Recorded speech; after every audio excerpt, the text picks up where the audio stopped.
Hey y'all, here are OS Reviews. A while back we checked out a really interesting novelty LED lamp that was in the shape of a moon and was 3D printed, and you guys seem to like this quite a bit. It's just very fun and adds a nice splash of color on a desk. Today we're taking a look at the elevated version of that, literally, since it's called a levitating lamp this time around. So it has the exact same design, except this time it uses electromagnetism. There is a base that will allow it to levitate or float above, so especially in the dark it creates an even more cool effect. It really is like a planet, it just spins and levitates by itself. Technically, the variant that I picked up is the Levitating Mars edition, but again, the 3D printed plastic lamp part has different types of interstellar planets and stars that you can find, and the brightness is rated at 55 lumens. So again, this is a night light / mood light, atmosphere light, instead of something that you would use as a reading light, which typically is going to be brighter. It also comes with the Jupiter version, Earth, Moon, Saturn, Saturn II, and starry galaxy effect lights as well. Bring anti-gravity levitation to your table. So inside of here we have just a quick start guide, and in this first compartment we have just the power adapter for the levitating base. Then down below we have just the actual light and has all the textures of the planet etched onto it, and because it is going to levitate this time, there's an added portion. It's a bit more bottom heavy since this contains some extra magnets and circuitry for it to function properly, and compared to the regular moonlight, as you can see there, this one here had a more traditional plug that you would use for charging. For the levitating edition, everything is integrated. The stand itself does have the same style prong as the, again, moonlight that we saw from before for providing juice into this.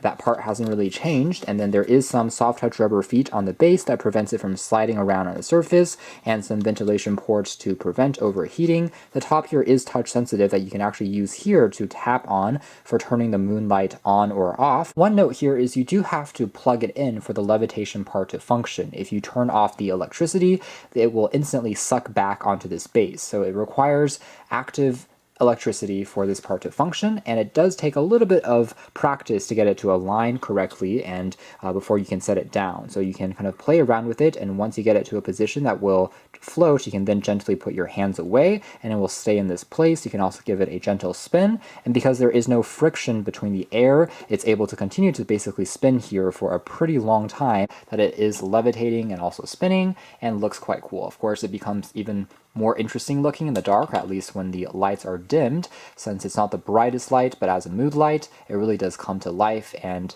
looks very attractive.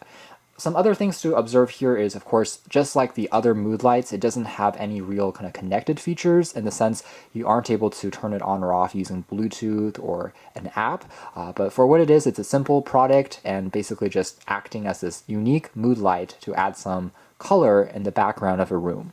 Now if we tap on the power key once here, everything will turn off. Tap on it again, it will change the color or the tone, really the temperature of the light. Now it's a bit more yellowish, and tap again, it will turn off again before starting again. Now it's a much more yellow shade, so it really does resemble Mars. If you kind of are comparing the pictures, we can stop the spinning here for a second and kind of zoom in to observe the details, which are a bit more obvious in the dark.